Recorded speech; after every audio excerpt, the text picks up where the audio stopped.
Professional BS programme. ఇది కేవలం degree కాదు, మీ ఫ్యూచర్ కెరీర్ కి డైరెక్ట్ గేట్వే. పూర్తి వివరాలకు వెంటనే స్క్రీన్ పై కనిపిస్తున్న నంబర్స్ కి కాల్ చేయండి. సులక్షణ గారు, అంటే ఇప్పుడు వాళ్ళ గొప్పతనం గురించి, లేకపోతే వాళ్ళ గొప్పోళ్ళయిన తర్వాత వాళ్ళ పతనం గురించి చెప్తుంటేనో, లేకపోతే ఏదైనా న్యూస్‌లో వస్తే చూడటం తప్పితే మనం కళ్ళారా చూడలేదు.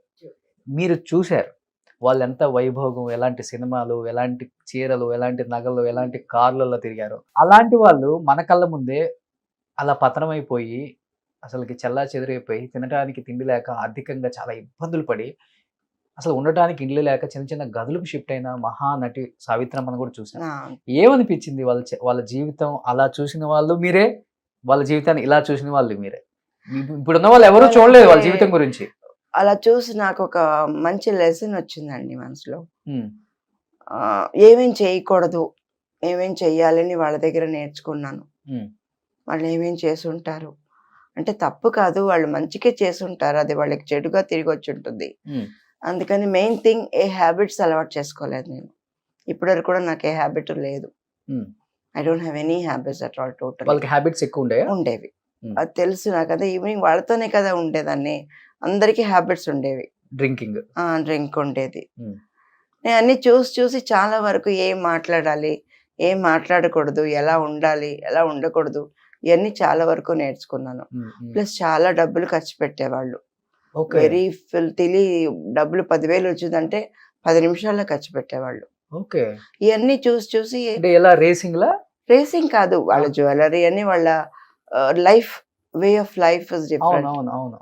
ఒక చీరలు కొనడం కానీ అన్ని అంత లగ్జూరియస్ గా 10,000 వస్తే 10,000 ఈ రోజు అయిపోవాలి అన్నట్టు ఉండేవాళ్ళు. నో బికాస్ వాళ్ళకి ఫ్యూచర్ మీద అంత నమ్మకం ఉండేదేమో మరి. ఇదే మనకి ఎల్లకాలం ఇదే లైఫ్ ఉంటుంది అనే నమ్మకం ఉండేది. అందుకని వాళ్ళు చూసి ఇలా చేస్తున్నారేంటి. ఎవరైనా ఇవన్నీ ఉంటాయి కదా, ప్లేట్స్, గాజు ప్లేట్లు, గాజు కంచాలు, గ్లాసులు, ఈ కొనేవాళ్ళు చూసి నేను అడిగేదాన్ని, ఇంత డబ్బులు ఇచ్చి గాజు పెంకులు కొనుక్కుంటున్నారు ఏంటని. అంటే ఫ్యాన్సీ లైఫ్ అనమాట. ఇంత డబ్బు ఇచ్చి ఒక డిన్నర్ సెట్ కొనేవాళ్ళు అంతంత కాస్ట్లీగా. అప్పుడు మనకేమనిపిస్తుంది, ఇంత 10,000 ఇచ్చి ఒక గాజు పెంకులే కదా, అవి పగిలిపోతే అయిపోయింది లైఫ్ అని చాలా వరకు నేను ఐ యూస్ టు థింక్. గొప్ప అనిపించుకోవాలి. ఎంత సింపుల్ గా లైఫ్ లీడ్ చేస్తే అంత ఈజీగా హ్యాపీ వెళ్ళిపోతుంది లైఫ్ అనేది. ఇంకోటి ఏంటంటే అప్పుడు ఒకళ్ళని చూసి ఒకళ్ళు అలవాటు చేసుకునేవాళ్ళు. అవును, ఆమె చేస్తున్నప్పుడు నేను ఎందుకు చేయలేను, నేను అంత చిన్నదాన్ని కాదు కదా, నేను సంపాదిస్తున్నాను కదా అని చేసేవాళ్ళు. ప్లస్ అప్పుడు ఈగో ఉండేదండి, బాగా చాలా ఈగో ఉండేది. అసలు ఇద్దరు హీరోయిన్స్ సెట్ లో ఉన్నారంటే వీళ్ళతో కూర్చొని మాట్లాడితే వాళ్ళకి నచ్చేది కాదు. వాళ్ళ దగ్గర నువ్వు ఎందుకు అక్కడికి వెళ్ళావు, ఇక్కడ కదా ఉండమని చెప్పాను నేను, అంత ఏం మాటలు నీకు, అదే అనేవారు. హెల్దీ అట్మాస్ఫియర్ ఉండదు. ఉండదు, రైవల్రీ ఉంటది, ఏదో తెలియని రైవల్రీ. మనకయ్యి అర్థమయ్యేవి కాదు కరెక్ట్ గా. అయినా I use to feel something, ఏదో జరుగుతుంది ఇక్కడ, మనకి అది అంత అర్థమయ్యే వయసు కాదు. వాళ్ళ మాటలు కూడా మనకు అర్థం అంతగా.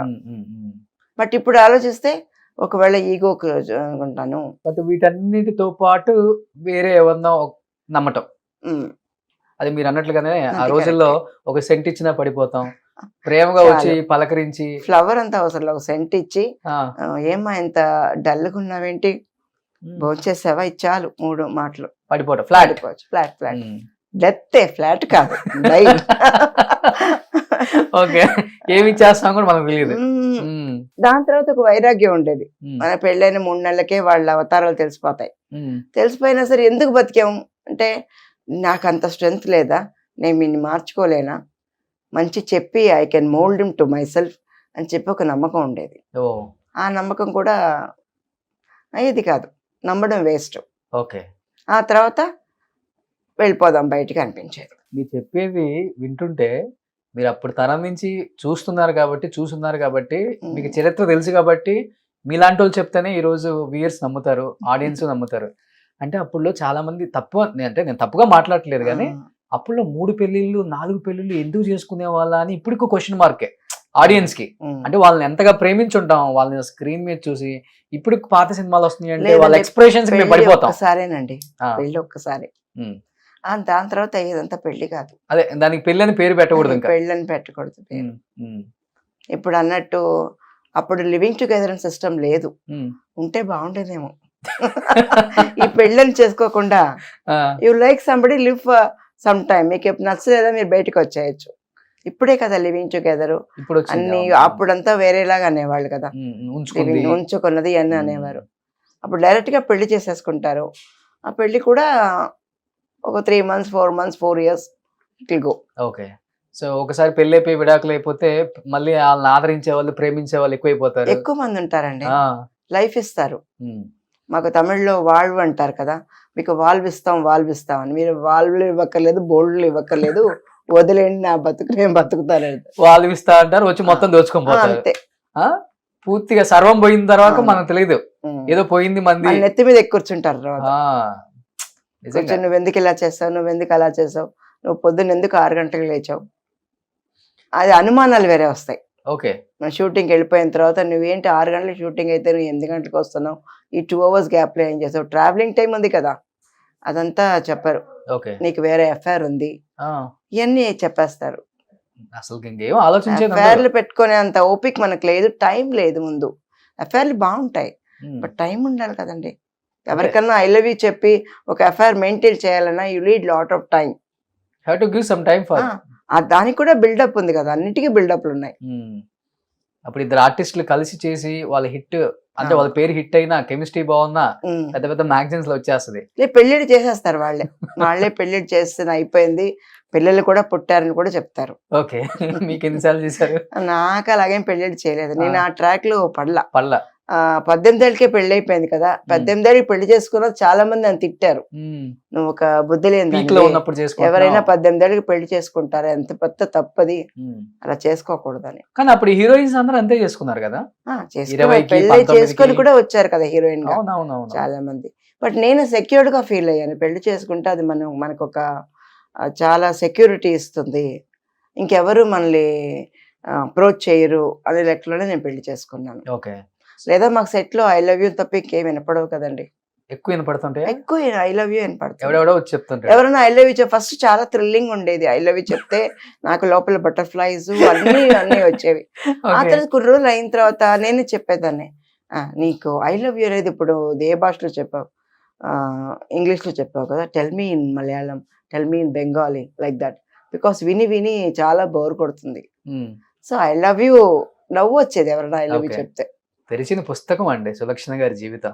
పాపం ఏం తెలియని బోలా మనిషి.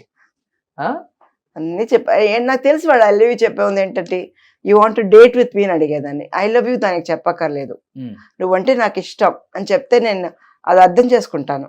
బట్ ఎందుకు ఐ లవ్ యూ చెప్పి నీకు లైఫ్ ఇస్తాను, నీకు అది ఇస్తాను ఇది ఇస్తానని చెప్పి ఎందుకు అనవసరంగా. ఉమ్. బట్ అంటే మీరు చెప్పేది ఇప్పుడు వింటుంటే, పెళ్ళయి పిల్లలుండి కూడా వాళ్ళు మళ్ళీ ప్రేమ చూపిస్తే వాళ్ళని పెళ్లి చేసుకునే అంత స్థాయికి కూడా ఉన్నారు. అప్పుడు ఉన్నారండి, సావిత్రమ్మ జమినీ గణేషన్ గారిని చేసుకుంది అలానే కదా. పెళ్ళయి ఇద్దరు ఉన్నారు. పిల్లలు ఉన్నారు, పిల్లలు ఎక్కడో ఉన్నారు. తెలియని ఒక మంచి ప్రేమ చూపించారన్న ఒక ఇదే ఆమెకి. అది పిచ్చి ప్రేమ, వాళ్ళది ప్రేమ, వీళ్ళకు ఉన్నది పిచ్చి ప్రేమ, ఓకే. ఏం చేయలేం. ఏం మాట్లాడుకునే వాళ్ళు అప్పుడు వీళ్ళ పెళ్లి గురించి కానీ?